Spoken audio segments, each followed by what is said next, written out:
Good afternoon, everyone, and welcome to Researcher's Desk. It's an enormous pleasure to have with us today Professor Kevin Noone, Professor of Chemical Meteorology at the Department of Environmental Sciences, Stockholm University.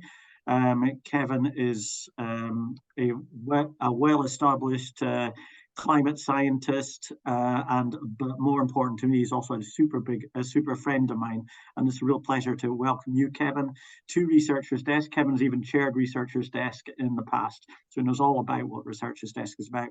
Kevin, you're going to talk to us about capitalism in the Anthropocene. I'm super interested to listen to your talks. I'm going to shut up, and what I'm going to do is I'm going to turn my own video off, but I'll be behind the scenes, and if there's any technical issues, just shout, and I will materialize. Welcome, Kevin, to Researcher's Desk. Thank you so much, Alasdair. Thank you very much for the invitation to come and talk about this subject. Let me try and share my screen. Bing. And Zoom automatically rearranges everything in my world when I do that. Can you guys see that? If anybody can give me a thumbs up. Yes, we can. Excellent. Okay. So what I wanted to talk to you today, and first off, apologies, because I'm going to be looking off to this direction and not all at you. So apologies for the Zoom format a little bit. My slides are over here. What I'd like to talk about today is capitalism in the Anthropocene, and I'd hope that we can have a conversation about this rather than me babbling for 40 minutes or whatever, and prepare to speak about ideas, because that's what we'll be talking about today, ideas. As Alasdair said, I work at the Department of Environmental Science here at Stockholm University. I'm also a chief science advisor for two economic think tanks. One is the International Sustainable Finance Center. The other is a think tank called Redefine. So I am not an economist, but I work with them. And some of my friends are even economists. So that's my relationship to the subject. Where will we go today? I thought we'd do a little idiosyncratic history of economic thought. And this is just my own personal history choice, if you will. That's going to be really rapid. We'll cover about 2.5 millennia in maybe 5 minutes. So please fasten your seatbelts for that bit. We'll then go and talk about the consequences of neoliberalism. Now we'll get to neoliberalism as part of this history, but there's a lot to unpack there. So we'll talk about some consequences of neoliberalism. And then where do we go from here? And that's where I'm hoping we can stimulate some conversation after the talk. So fasten your seatbelts. This is going to be a rapid time frame. Let's go all the way back to classical Greece. So the 3rd and 4th centuries BCE. And these really nicely bearded, I got a beard myself. I love the beards on these guys. These nicely bearded Greek philosophers did a lot of discussing about the proper relationship between the individual and the state. And those discussions still haven't been resolved 2.5 millennia later. But two of the concepts that they came up with, in particular Aristotle came up with, one gave us the word economics, or economy, or economia. And the concept behind that word in classical Greece was basically how to properly govern both public and individual households, which were called oikoi, through adequate norms of conduct, or nomoi. And you put those two together and you get a concept that how do we govern ourselves and us collectively, the state, adequately? And there was a lot of talk about that, and there's a green light here because Aristotle put a lot of effort into sort of figuring these terms out. There was another term, though, that they talked about, or Aristotle did anyway, chrematistiki. And that was this, as they called it, a harmful drive to excess wealth without moderation, showing a lack of virtue and a hedonistic conception of good. And Aristotle and Plato and Socrates and the Greek philosophers did not like that concept. They thought that was not a good way, both to be an individual and to collectively have a state, if you will. with that sort of attitude. We're going to come back to that because the conflict or the tension between these attitudes is something that we need to explore, or at least carefully think about for capitalism in the Anthropocene. Okay, now the first step forward, we're going all the way to 1776. So towards the left-hand side of this image, you see down at the bottom the cover of a book or a document written by Adam Smith called An Inquiry into the Nature and Causes of the Wealth of Nations. And Smith at the time, you may or may not have heard of Adam Smith, but you probably have heard of the invisible hand. And that was an idea that first appeared in this book that Smith had, where Smith's conception of us was that we were rational individuals and that we gathered all the information necessary for making a decision. We carefully evaluated that information. We didn't have any biases. And then we made a rational decision about something. And that since society was simply a collection of individuals, then society itself must be rational. And if we're all making rational decisions to maximize our utility, our welfare, then society as a whole would be guided by an invisible hand towards making rational decisions. And somebody's on the tube, so welcome on the tube. So that was 1776, and really that idea, we're talking lots about ideas, that idea was one of the foundational ideas for the Industrial Revolution. And it went on for roughly a century till we get to 1867, and then Karl Marx was hanging about in Manchester, and Engels and other philosophers at the time. And they were observing what had happened after roughly a century of the invisible hand pushing society in different directions. And they weren't completely satisfied with the system that was in place. And Marx came up with a different conception that was published in a series of volumes called Das Kapital, or Capital, in the late 1800s. And I'm not going to go into a lot of detail here. Obviously, that's beyond my abilities and beyond the time that we have. But basically, these two things are different ideas about the proper relationship between individuals, economy, and the state, right?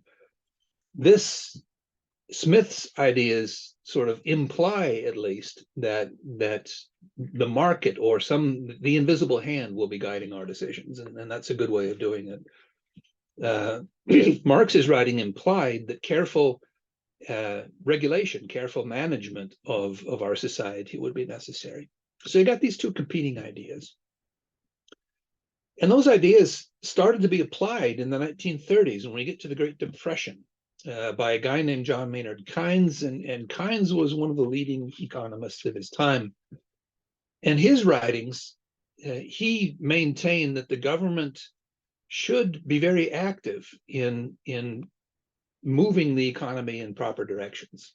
One of the things that Keynes maintained was that government should spend money during the Depression to stimulate economic activity and basically get us out of the Depression, which worked. So he was quite famous at the time. But roughly at the same time, or at least within a decade, there was a group of individuals, and Friedrich Hayek was one of them, who were sort of maintaining that no, government should not be involved in directing the economy. The economy and the market should be completely free, and that any government intervention in the market would be a bad thing. It would make the economy less efficient, and there was lots of bad things that would happen. So Hayek maintained that the market should be free. So now you've got essentially two sort of crystallizations of these two different competing ideas that started a couple of centuries earlier about the degree to which the state should be involved in directing economic activity or markets, and the economy should be free. And it turned out at the beginning of the Anthropocene, right here in the 1950s, that those ideas became the Cold War, became sort of a background for the Cold War, where geopolitically it was communism and capitalism that were at war with each other in a cold sense. So that brings us to the start of the Anthropocene. And let's keep going from that start. So in 1947, something called the Mount Pelerin Society was formed, and that was a society of philosophers, economists, world leaders, and whatnot, who were very much into the idea of free markets. So Hayek was one of the founding members. This guy up here, Milton Friedman, was one of the founding members of the Mount Pelerin Society. This society provided an intellectual foundation, if you will, for the ideas of the free market. Go about a decade ahead, and I'm not going to have time to talk much about this. This idea of planned obsolescence actually has a really interesting history. But that would be a different talk. But we will come back to planned obsolescence when we talk later about natural resources or resources and their role in the economy. But most importantly for what we'll be talking about today is we get to the 1970s. And in 1970, Milton Friedman came up with something called the Friedman Doctrine. I'll come back to that. But that's basically that corporations are just to make profit. Any other aim for corporations is improper.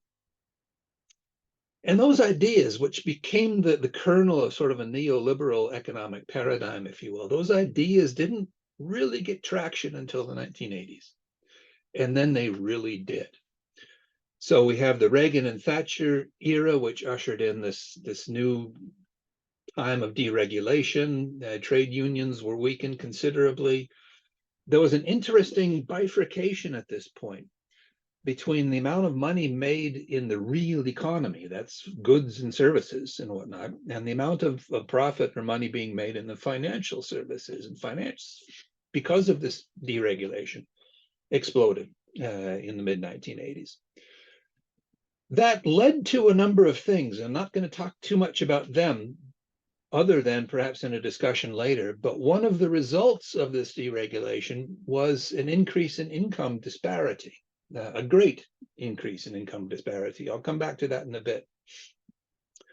But in the 2000s, there was essentially no income growth at all for the bottom 50% and about a 300 percentage in income growth for the top 1%. So that income inequality grew quite a lot. And that's not even talking about wealth inequality.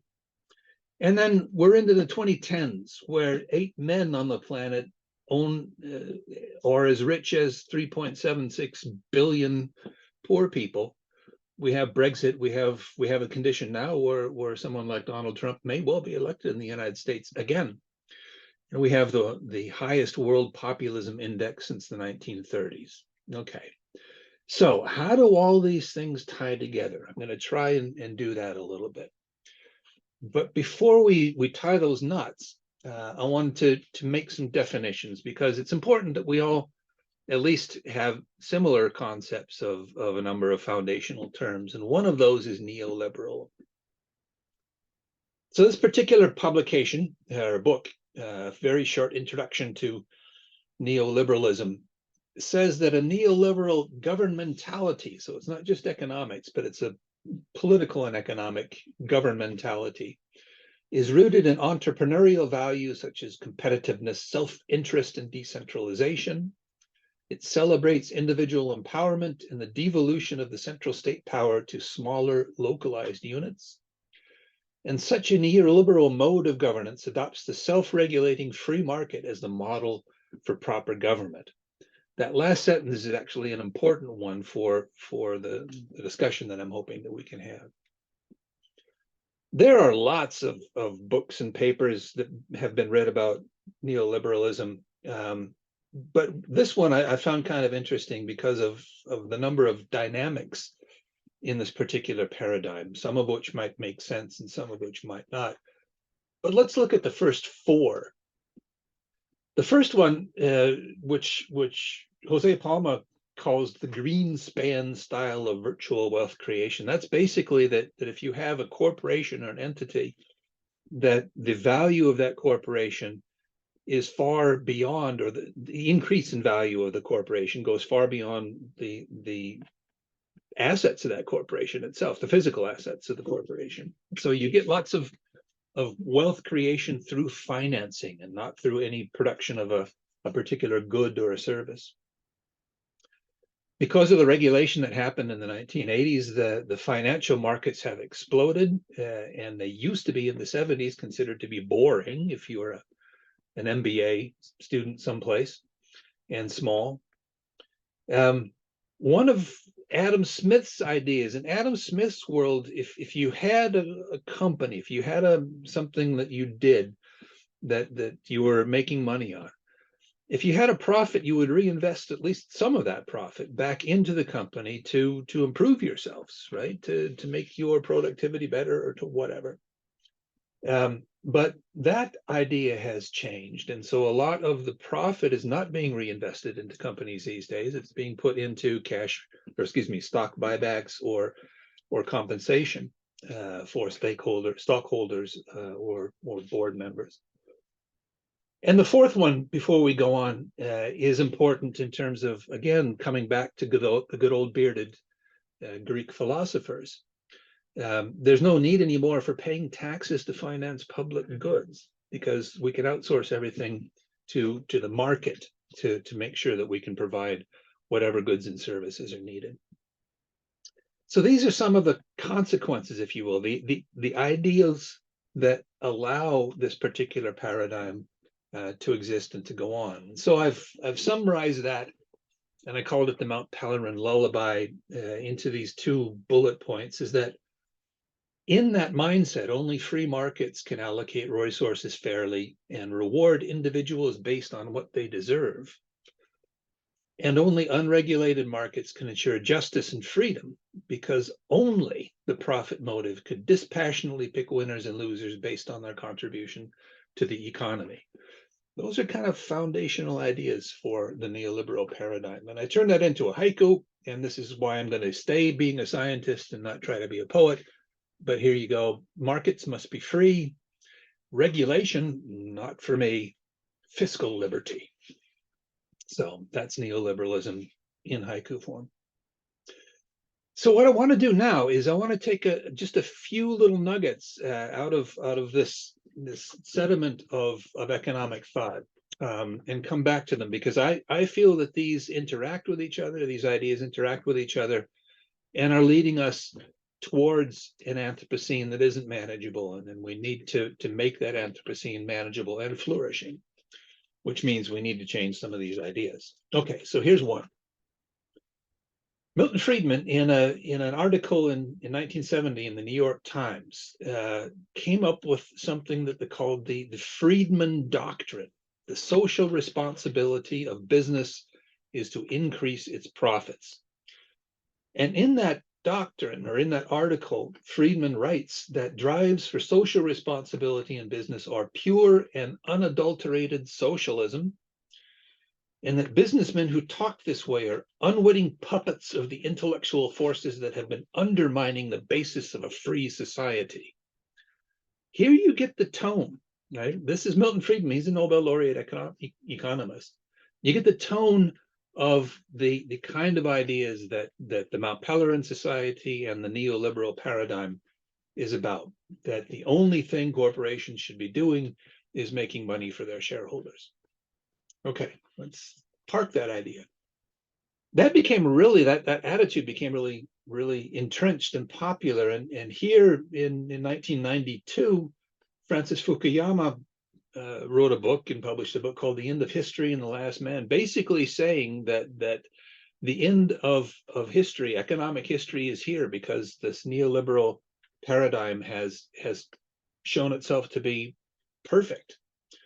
Yeah, that was 92. 2019, you can see an article here by another Nobel laureate, Joseph Stiglitz, The End of Neoliberalism and the Rebirth of History. So the jury's out here as to whether this particular paradigm has been so successful for us. So we've been talking about concepts in economics, but we haven't got to capitalism, which is sort of the title of the talk today. There's a lot of text on this particular slide. By the way, if anybody wants this, material, the slides, you can have them. You can contact Alasdair or Paul, I think, for those slides, or me for that matter. But just a couple of quotes from a book called Conceptualizing Capitalism that stuck with me. And the first one was, the language required to understand capitalism has been deeply corrupted by economists and other social scientists. That's something to keep in mind. Language is very important for how we describe ideas to each other, and how powerful those ideas can become for us. But the one that I'd like to share with you and concentrate on is the bottom one here in blue. And that's, the author argues that while markets are central to capitalism, capitalism is not simply a market system. Unavoidably, it contains different subsystems of governance, production, distribution, and exchange. Furthermore, capitalism cannot, in principle, have markets for everything or bring everything within the orbit of commodity exchange. I find that really compelling, and we're going to come back to those concepts in a little bit. This is another book that I found really interesting. It's easy to read, it's short, but there are 23 things that they don't tell you about capitalism, and these subset of those things I thought were really good. First off, there is no such thing as a free market. That's like another 14 series of lectures, but it's been shown that the free market, as idealized by Smith and the neoliberal paradigm, doesn't really exist. Here, whoops, well, let's go back. One of the ideas, too, is that in the neoliberal paradigm is that any government intervention in the economic system makes it worse off, right? Because you can't get any better than the invisible hand. Well, there is evidence that, in fact, the state or governments can pick winners. And the thing 23 that gives me comfort, being a non-economist talking about the economy, is thing 23, which is good economic policy does not require good economists. So yeah, I'll sign up to that one. Maybe other people won't. I'm going to jump over these. Again, this is in the material, but if you're interested in these subjects, this is a rabbit hole that you can pursue quite a long way.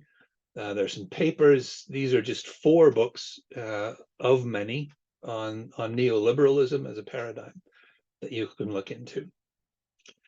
But what are some of the consequences now of this thought paradigm, this thought process? Now we're going to come back to this planned obsolescence thing a little bit, because here's a Nobel laureate, Robert Solow. And Solow wrote about resources and production and whatnot. And he wrote, or he said in a lecture to the American Economics Association in 1974, this is a quote from him: "If it is very easy to substitute other factors for natural resources, then there is in principle no problem. The world can, in effect, get along without natural resources." This is a Nobel laureate in economics. He made that conclusion. This is the only equation I'm going to show you. So this is the only math we're going to have to do. But I think it's important that we sort of try to digest this. So he can draw that conclusion from a very simple mathematical equation that he had come up with. And that's the equation here. So here you've got Q, which is production. And that's the product of 3 terms multiplied with each other. So production is the product of K, which is capital, multiplied by R, which is the flow of natural resources, multiplied by L, which is the labor supply. And each one of these terms is raised to a power. Economists like to call those elasticities, but it's just a factor here. And part of this equation was that these 3 factors, A2, A1, A2, and A3, add up to 1, and each one of them is larger than 0. Okay, that's getting into the weeds a little bit, but the important part here is if we rearrange that simple equation. So now we're looking at natural resources. That's the R, the flow of natural resources. Now, if we have if we have a given amount of production and a given amount of labor, then what happens if we have lots of money, if we have lots of capital? So if capital of K gets really, really big, R gets really, really small. So Solovey mathematically could draw the conclusion that, well, natural resources can go to zero if capital gets large, goes to infinity. Or if we're rich enough, we don't need natural resources. That was the logical conclusion drawn by Solovey and others from an equation like this. But that wasn't shared by everybody. Here's another economist, Nicholas Georgescu-Roegen, who wrote in the same year that particular equation was published, that you have to have a very erroneous view of the economic process as a whole not to see that there are no material factors other than natural resources. To maintain further that the world can, in effect, get along without natural resources, as Solovey said, is to ignore the difference between the actual world and the Garden of Eden. And that's another thing that I wanted to include in our conversation, our discussions, is the difference between mathematical conceptual formulations, theoretical formulations of how the economy might work, and in particular, calculations about how climate change and economy are related, and the real world that we're living in. Sometimes that relationship is actually fairly far apart. This is one of them.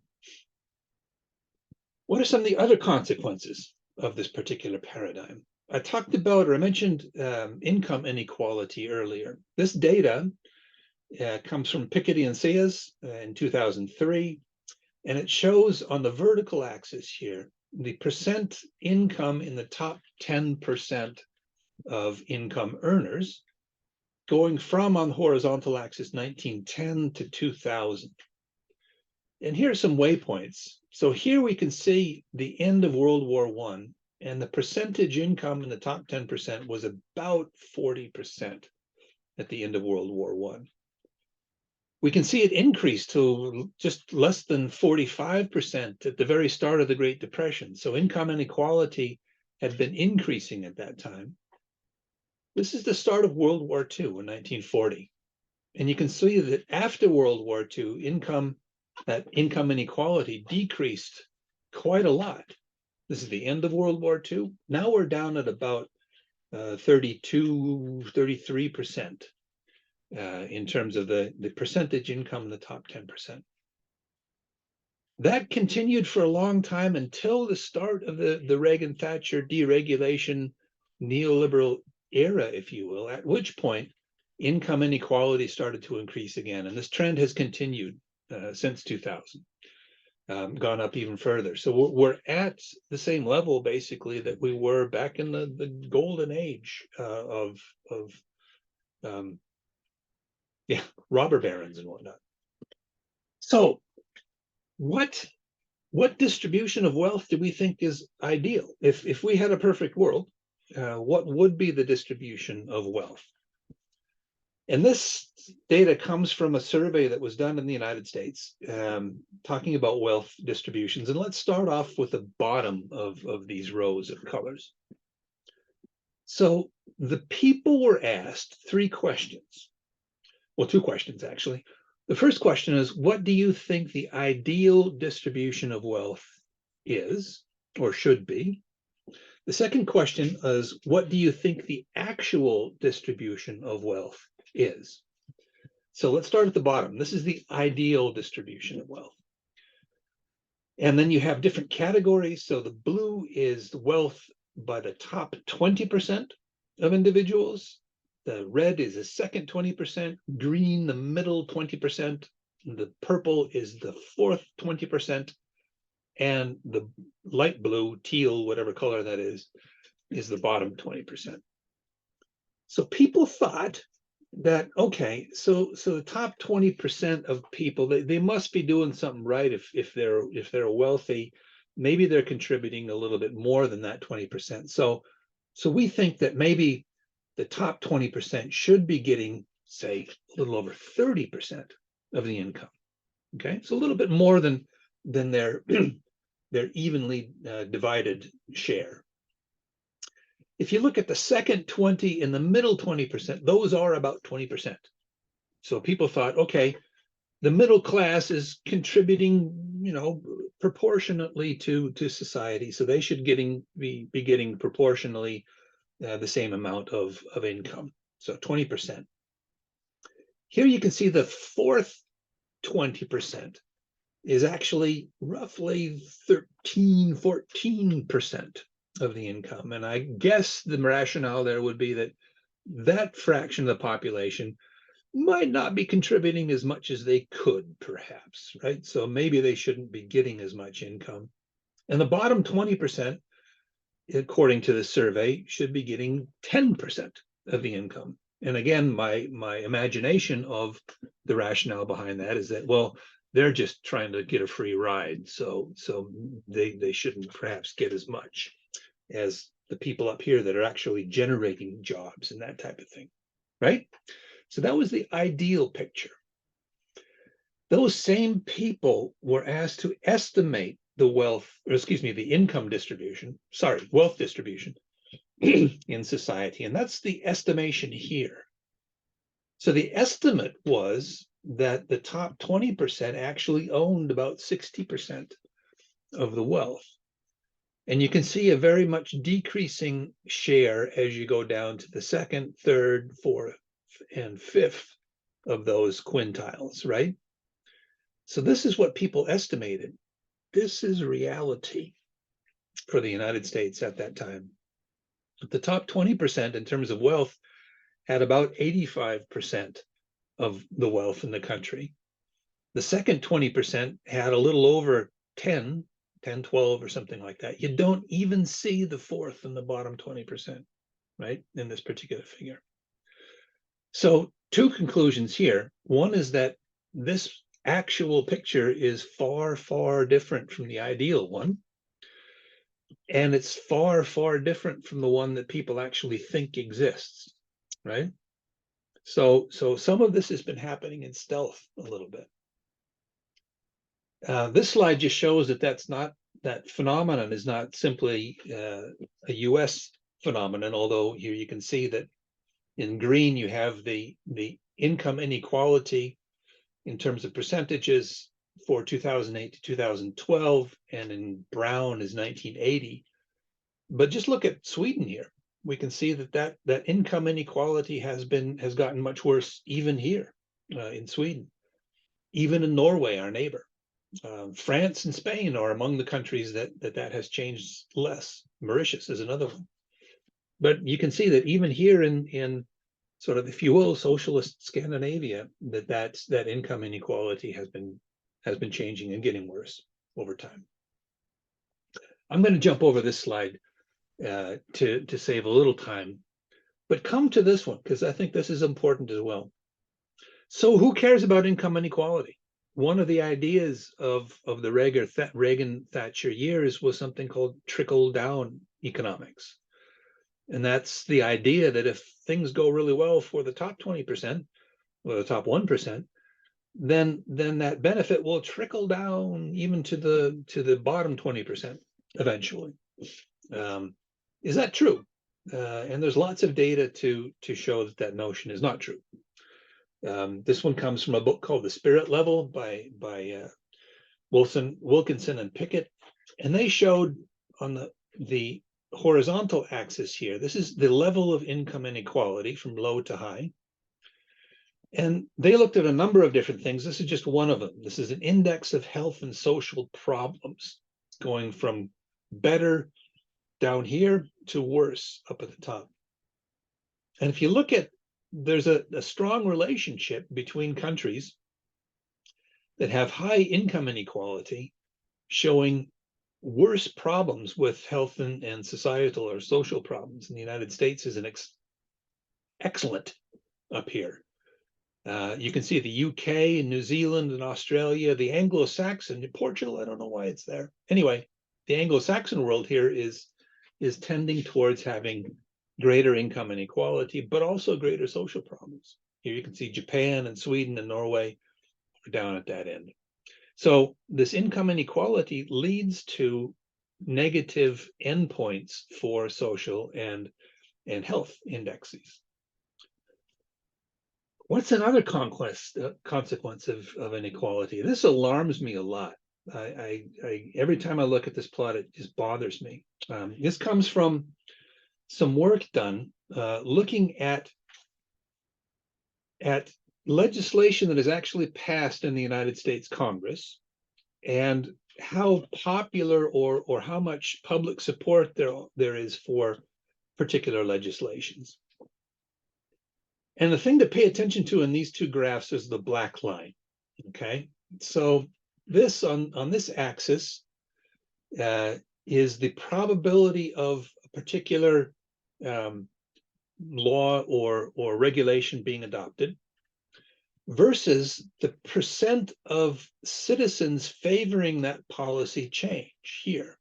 So you got 100% of the people favoring that policy change, 0% of the people favoring that policy change. And if you look at actual votes in the United States Congress and plot them against the average citizen's preferences for those votes, you see no statistically significant correlation between those two.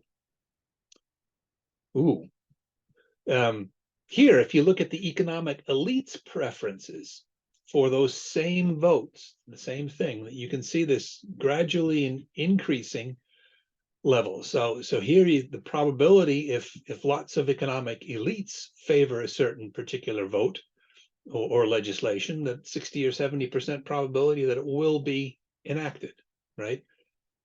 Compare that to no correlation, as in zero statistically significant correlation with citizens' preferences. That's also obviously a consequence of inequality, economic inequality, is that the citizens' preferences do not appear to have any influence on legislation that's being passed. That's alarming. So the whole idea of neoliberal capitalism, and the reason that Fukuyama could actually publish a book saying that this has succeeded so well, we don't need anything else ever again, you can try to analyze how it's actually doing. And this is an interesting book by Daniel Kotz called The Rise and Fall of Neoliberal Capitalism. And what he did was he looked back from basically the start of the Anthropocene, here's 1948 to 2012, and he characterized 2 or 3, depending on how you look at it, different periods within that time frame. From the end of the Second World War, or if you will, the beginning of the Anthropocene, roughly until here, 1980, that's when the Reagan and Thatcher years started. He called that period regulated capitalism. Actually, in the 1970s, there was sort of a transition period. And so the period after the Second World War up to about 70 was called regulated capitalism. The period after 1980 was called neoliberal capitalism in his analysis. So let's look at how we're doing. This is basically gross value added. Think of this as sort of GDP, if you will, gross domestic product. And you can see that's been rising the whole time. It's going up and up and up and up and up. This is the percentage of total profits, and that's a lot noisier, but that tends to look like it's going up. Here's the crash in 2008. Obviously, Bing, that didn't look so good. There's the crash in 2008 over here. But if you just look at these two things, then you would perhaps want to draw the conclusion that, well, it does look better in this neoliberal capitalist period compared to the regulated capitalist period. But that's not the whole picture. Here's another thing to look at. The rate of profit in the US non-financial business sector was somewhere around 14% in the regulated capital period. It dropped to about 10% in the neoliberal capital period. The US GDP growth, not GDP, not total GDP like we saw here in that picture, but the slope of that curve, the growth, slowed down. It was actually faster in the regulated capitalist period, 4% per year. as compared to 3% per year in the Reagan-Thatcher years. Here's where the picture gets actually quite, I don't want to call it alarming, but sobering. We'll put it that way. Two plots here. The regulated capital period, if we look at the average rate of capital accumulation, and then that's the dark ones, and the lighter curves are the net private investment as a percentage of net domestic product. So that's what we're reinvesting, basically. Both of those went down, not by a whole lot in terms of capital accumulation, but by a fair amount in terms of how much of that capital is actually being reinvested in the firm, rather than going into the pockets of shareholders or board members as CEOs. Another aspect, personal savings as a percentage of disposable personal income. This is basically how much stuff, what do we save? Or can we afford to save money? In the regulated capitalist period, that was about 8% of our disposable income. These days, it's below 2%. And that's been decreasing quite strongly in the neoliberal capitalist period. I'm going to show two more plots for this, and then we'll get to where do we go from here. Because I think these are quite important, and they tell a very important story about this particular paradigm.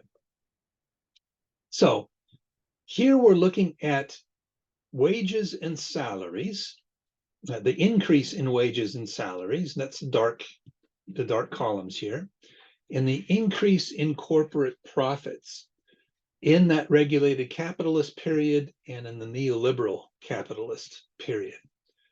So here you can see that the laborers and the corporations were increasing their wages and salaries and profits by about the same amount, about 4%.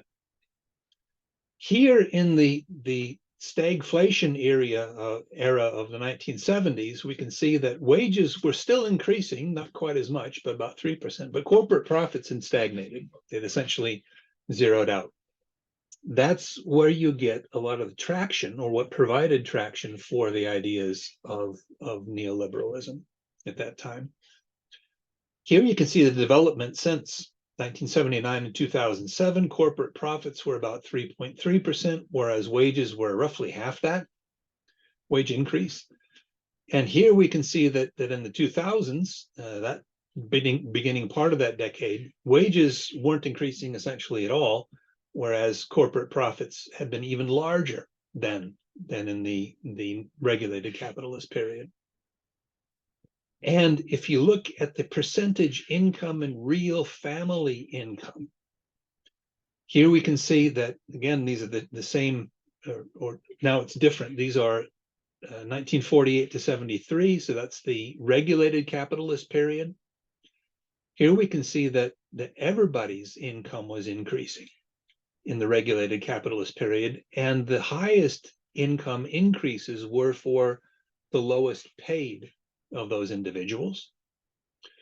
Whereas these days, we can see the lowest fifth, from 1979 to 2007, it's gotten worse since then. The lowest fifth had essentially no increase, whereas the top 5% had a 74% increase in income. So income inequality, again, is growing very, very rapidly. All right, so time to try to round this up a little bit. Where do we go from here? Well, one of the ideas of changing the mindset, changing the rules of the game, changing how we conceive of what the game is to put the economy in its proper place. This is a lovely image that comes from the Stockholm Resilience Center, where up here, the smallest of these little pie things is the economy, because the economy is something that we made up. There are no gravitational laws in economy. It's something that we simply made up. And it hasn't, as we've seen, it hasn't always looked like it does right now. But the economy is a subset of society at large. Society has many more elements than just the economy. And you can't have a society unless you have a functional biosphere, functional ecosystems on which that society relies and on which you have to have a society before you can have an economy. So putting the economy in its proper place is important. This is a quote that comes from, I'm not a religious person myself, but there's a lot of wisdom to be found in this particular encyclical letter of the Pope, Francis. One of the quotes there is, caring for ecosystems demands far-sightedness, since no one looking for quick and easy profit is truly interested in their preservation. But the cost of the damage caused by such selfish lack of concern is much greater than the economic benefits to be obtained. This is part of the mindset change that I feel that we need to make in our economic thought in order to have a manageable Anthropocene. I'm going to jump over that one. This, I'll recommend going and watching this TED Talk. It's given by a guy named Nick Hanauer. Nick Hanauer is a billionaire, tech billionaire guy. But he really, he slaps the neoliberal economic paradigm around, despite the fact that he has become extremely wealthy within that paradigm. Some quotes from that TED Talk. It's the gospel of selfishness, which forms the ideological cornerstone of neoliberal economics. If the minimalist government works, Somalia would be rich, stable, and secure, and Canada would be a hellhole. Okay, this is just, again, if the ideology was true, these would be the endpoints that you would see. He goes on further to say that markets aren't jungles, they're gardens, and they need to be tended. They need to be regulated. Unconstrained markets, he says, create more problems than they solve. He maintains that inclusion creates economic growth rather than the opposite, that the purpose of the corporation is not merely to enrich shareholders, it's to improve the welfare of all stakeholders. He also maintains that greed is not good, and I love this particular quote, being rapacious does not make you a capitalist, it makes you a sociopath. And finally, unlike in physics, the laws of economics are a choice. We did make them up. We can make up something better. So one of the things that has been divorced in this, as Michael Sandel, one of my favorite philosophers and my favorite contemporary philosopher, says that the era of market triumphalism, as embodied in Fukuyama's book, has coincided with a time when public discourse has been largely empty of moral and spiritual substance. And this is, I think, hugely important. We need to ask whether there are some things money should not buy. That's a good question. I've already gone through that. So here again, if you're interested in going down a rabbit hole for where to look for the future, there's a whole lot of possibilities. These are just some of the books that you might find if you're looking for an alternative to sort of the rapacious, predatory capitalism on steroids that we happen to be in at the moment. And there are alternatives to the unsustainable Friedman doctrine, planned obsolescence, Solov's thought that we don't need natural resources. Those ideas lead us inevitably to an unsustainable, unjust society. So we need to change them. What we change them to, that's a choice. We need to make that choice well, wisely, and rationally.